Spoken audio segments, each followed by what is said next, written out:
Já de volta aqui com o Bem Assim, gente, a gente vai dando seguimento aqui à nossa série de entrevistas sobre como cuidar direito das nossas crianças. E hoje a gente aqui mais uma vez recebendo a psicóloga Nielke Nóbrega. Hoje a gente vai falar sobre a importância de atividades físicas para crianças e adolescentes. Muito bom dia para você, tudo bom, Nielke? Bom dia, Porlane, tudo bem? Então, Nielke, a prática da atividade física é de fato muito importante para o desenvolvimento tanto de crianças quanto de adolescentes. Sim, e é importante que a gente tenha essa cultura desde a primeira infância.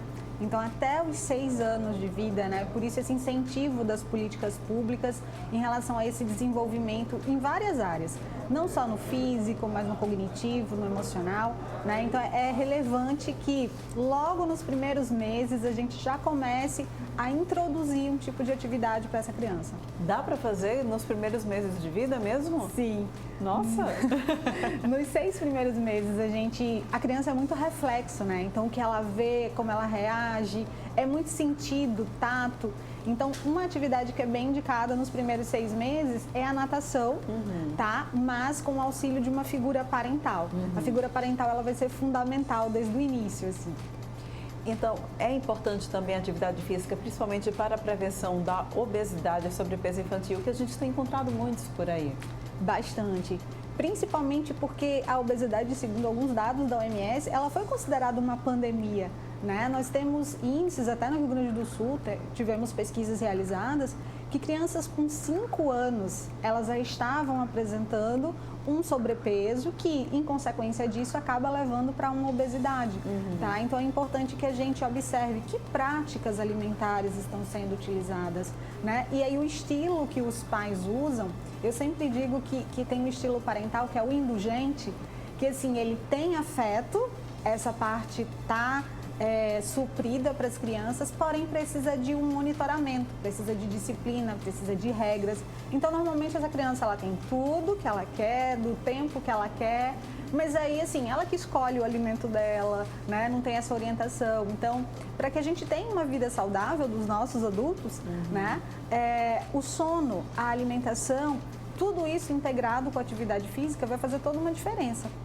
E é interessante também a gente pensar assim, o que é essa atividade física, né? Pois é, porque não é simplesmente, vamos fazer atividade física, não vai levar a criança para a academia, né? Exato. Alguns pais adotam, é claro, a prática de colocar para fazer algum esporte, mas enfim, a gente consegue também integrar uma criança menor mesmo, com 2, 3 anos de idade, enfim, de forma lúdica, de maneira que ela possa de fato se exercitar, sem nem perceber que está se exercitando, brincando mesmo. Sim, e é justamente a gente fazer essa diferença do que é atividade física e o exercício físico, né? O exercício físico é uma subcategoria, porque ele tem um planejamento, ele tem uma estrutura, ele tem um condicionamento que eu quero chegar a um determinado lugar, né? Então, por exemplo, a prática de natação, de vôlei, de forma estruturada, a gente entende como exercício. Porém, nós temos as atividades, segundo a OMS, que ela considera moderada e vigorosa, né? Que essa vigorosa, ela é indicada para os adolescentes, tá? Então, a partir dos 12 anos, essas atividades são mais indicadas.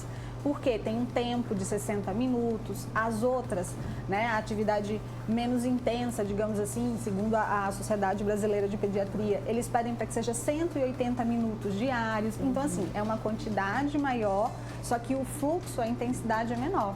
Então, qualquer gasto de energia da gente, né, que faz essa mudança de musculatura esquelética já é uma atividade física.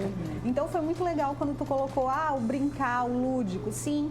E é ensinar a criança a arrumar a cama dele, a colocar os copinhos na pia, né? Então, a atividade física envolve também coisas do dia a dia, tá? Não só a prática de um exercício como uma caminhada. A caminhada leve é a moderada, né? Que a gente percebe uma respiração mais acentuada, a gente nota um batimento cardíaco, porém não é tão intenso quanto a vigorosa. Então, quando a gente está fazendo uma atividade mais intensa, onde respiração e batimento cardíaco se acentua, eu estou falando de uma atividade física vigorosa, que a gente deve ter cuidado a partir da adolescência, a partir dos 9, 10 anos. Antes, a gente precisa ter uma certa cautela. E aí, ainda falando nessa questão de prevenção, né? Alguns países, Estados Unidos, Canadá, eles colocam a atividade física como algo preventivo de saúde, tá? No Brasil, a gente ainda não tem políticas públicas assim tão estabelecidas. Estamos começando a ter, né? Então, assim, a escola é um coadjuvante, os profissionais da psicologia também. Porém, os principais responsáveis, as figuras fundamentais, e como eu tenho dito atualmente para os pais, né? Os influencers são eles. Exatamente. Então, pai e mãe é aquele principal modelo de referência, porque os filhos copiam, eles imitam, né, o que eles observam no padrão dos pais. Então, é interessante que a gente siga a idade de desenvolvimento, o que é esperado para cada um, porém, dentro do seu limite, mas modelando, inserindo uma atividade que seja possível, né? E é o que uma boa seria, de repente, a gente começar a adotar exatamente aquelas brincadeiras da nossa época que a gente raramente hoje em dia ainda vê acontecer e deixar um pouco mais as telas de lado, né? Computador, televisão, celular, deixa mais de lado, bota as brincadeiras, pega-pega, pique-esconde. Amarelinha. Amarelinha, pois é, esses dias estavam brincando de pega-congela, eu nem lembrava, mas é pega-congela, pega-ajuda. Então, dá para resgatar exatamente essas brincadeiras e até um momento de interação também entre os pais e filhos, né? Com certeza. E assim, é essencial, porque, por exemplo, 2 a 3 anos, a criança está começando a ter uma motricidade diferente. Então, algumas atividades a gente precisa ter cuidado em relação ao próprio desenvolvimento, conhecer a história dessa criança, né? Para que possa estar inserindo alguma atividade nela. Uma criança um pouquinho maior, de 3 a 4, então assim, sabe aquela brincadeira do saci pererê, de um pé só, de amarelinha? É importante, porque ela vai trabalhando a questão de equilíbrio, de autonomia. A criança com 5 anos, o balé já é indicado, porque a criança ela já consegue compreender a ponta, ela consegue ter uma ideia de lateralidade. Então, assim, tudo isso é um desenvolvimento que eu estou comentando sobre uma criança normal. Se a gente pega uma criança atípica, a gente precisa rever. E é interessante também que a gente perceba que, além dessas atividades, a gente pode inserir as brincadeiras e tendo o cuidado do uso indevido da tela. A Sociedade Brasileira de Pediatria, eles fizeram um manual, né, em relação à orientação de atividades físicas, que está disponível no site da sociedade para os pais buscarem. E eles colocam, crianças menores de 2 anos, não existe tela. Né? Criança 2 a 3 anos, a tela de forma monitorada. E aí o que a gente observa? Os nossos adolescentes totalmente conectados. Se a gente para pensar também, você pode dizer, tá, Nielke, mas estamos vivendo um momento, né, de pandemia onde tudo foi preciso a gente se conectar. Mas é preciso ter um cuidado em relação a como isso está conectado, né? Por que está sendo consumido com essa conectividade? Exatamente, mesmo? Né? E a forma, eu preciso ficar X horas o tempo inteiro, baixa aquela limitação que eu já tenho, obrigatoriedade da escola, de algumas atividades de reforço, né? Mas assim, vamos ligar no canal do YouTube, vamos fazer uma atividade física, por que não? E aí é importante que os pais não só falem, mas os pais façam, porque eles são os principais motivadores, né? Ambientais, assim, que essa criança vai ter. Então é muito importante essa figura parental aí e essa qualidade de tempo que eles investem nessa atividade. E é o que a gente falou aqui sobre sobrepeso e sobre obesidade infantil. Como que a gente deve abordar isso com uma criança no momento em que a gente levanta a bandeira sobre a aceitação do corpo, sobre a ideia de que ninguém é igual, do não padrão da beleza, né? Essa questão da padronização da beleza. Como que a gente explica para uma criança que ela tá acima do peso, precisa fazer atividade física, ou então não pode comer açúcar porque você está um pouco acima do peso? Como é que a gente faz isso e, ao mesmo tempo, levanta a bandeira da não padronização da beleza? Eu sempre gosto de usar muito de recursos de livros, tá? Tem um que é bem legal, que fala de autoimagem, que é uma bailarina. Então, para a menina eu conto a história da bailarina, mas é interessante que as próprias crianças e os adolescentes, eles já trazem, porque como eles estão com sobrepeso, então eles não conseguem correr, eles já não conseguem brincar, como eles fariam antes, eles já começam a ser vítimas de bullying, eles já começam a se isolar. Então, uma das coisas que eu pergunto para eles é que tipo de problemas ele tem. Porque todos nós temos, né? Então, assim, tem gente que tem problema porque come demais, tem gente porque come de menos. E aí a gente pode fazer um piquenique e dar para a criança opções para a gente observar que tipo de alimentos ela está ingerindo. E aí a gente acaba selecionando e percebendo que é isso. Tem um joguinho muito interessante que é o Comendo Bem. Ele funciona como um jogo da memória, mas também tem as categorias dos alimentos. E aí a gente pode trabalhar com a criança do tipo, a gente nota que ela não gosta de fruta.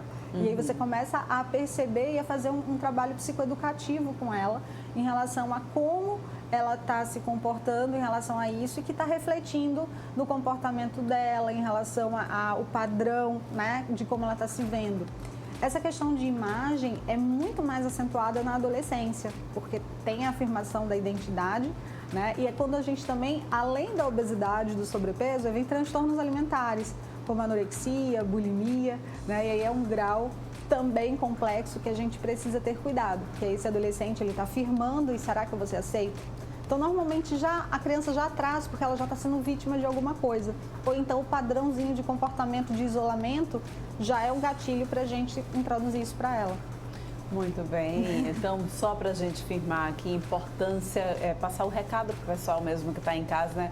Pais, façam, estimulem seus filhos a praticar atividade física. E não é porque a gente está agora na pandemia que a gente vai utilizar isso como desculpa para não sair um pouco ao ar livre e fazer alguma coisa, né, Nielke? Verdade, a gente precisa ter, eu sempre digo para os pais, 1 hora, pelo menos, tenham. E assim, a gente também está sofrendo com isso, né, com todos os fatores externos que a pandemia proporcionou. Então, os pais também tiveram ganho de peso, os pais também tiveram que se afastar das suas atividades físicas. Então, olha só, levanta da cadeira, coloca uma malha, pega um tênis e vai caminhar na praia com o filho. Isso já vai fazer toda uma diferença. Essa motivação precisa vir normalmente de fatores internos e externos. Ele gosta de alguma coisa, então sempre busca com o teu filho o que é que ele gosta, o que o motiva a fazer. Mas eu tenho que ter um equilíbrio também com características externas para a gente poder estar dando esse norte de forma mais acentuada. Lembrando que os menores, né, os pais eles estão o tempo inteiro modelando, eles estão o tempo inteiro fazendo junto. Na adolescência, o papel já muda. Eu já vou estar orientando, mas eu já não vou estar diretamente inserido, né, nesse contexto, eu já fico mais de fora. Mas é importante que a minha presença também se faça necessária, né? Vale exercer um pouco da autoridade nesse momento, né? Porque a gente percebe, mãe, mas eu não quero ir. Mas vai. Existe alguma contraindicação da gente dizer vai sim? Eu digo que a autoridade não está errada, mas é a forma como a gente faz. Então, assim, explicando para ele os ganhos que ele tem. Poxa, mas você fica muito mais bonito, você consegue liberar endorfina e isso proporciona bem-estar para você, o teu sorriso fica mais iluminado, você vai ficar com um tom de pele diferente, né? Porque você está pegando sol. Muito boa dica. Então, assim, é a forma como a gente conduz. Ultimamente, a gente tem falado muito do que é chamado de disciplina positiva, né? Então, assim, eu coloco a regra, eu coloco o limite, porém com afeto, com carinho. Vem cá, filho, vamos tentar fazer uma disputa, mas uma disputa saudável. Quem será que vai conseguir caminhar todos os dias durante a semana? Vamos atingir uma meta? Então, isso é bem interessante que os pais façam. Muito bem, Nielke, mais uma vez obrigada aqui pela tua participação aqui no Bem Assim. A gente volta a se encontrar semana que vem, ainda serei eu, que a Mara ainda vai estar de descanso. A gente vai então encerrando o bloco de agora, mas a gente volta daqui a pouquinho trazendo novidades para vocês a respeito de alongamento de unhas. Não sai daí.